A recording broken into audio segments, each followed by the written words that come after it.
రైతులకు సేద్యం ఖర్చులు తడిసి మోపుడవుతున్నాయి. సేద్యం ఖర్చులు భరించలేక కన్న కొడుకులనే కాడెత్తులుగా మార్చాడు ఒక రైతు.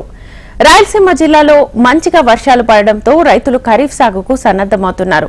వేరుశెనగ, కంది, టమోటా, మిరప, పత్తి వంటి పంటలను సాగు చేస్తున్నారు.